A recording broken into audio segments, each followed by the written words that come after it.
So guys, si Rowell. Ayan. Huling-huli pero di ko lang nagja-jumper. Oh. Nagja-jumper.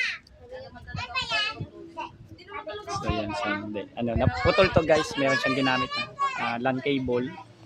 Putol yung magkabilang dulo. So bali meron siyang ginamit na connector. So naghiwalay na rin. Na backlash niya.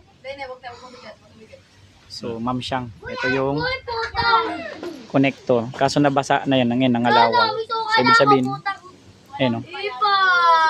Ow. Wala na. Palitan na lang ng mga dulo.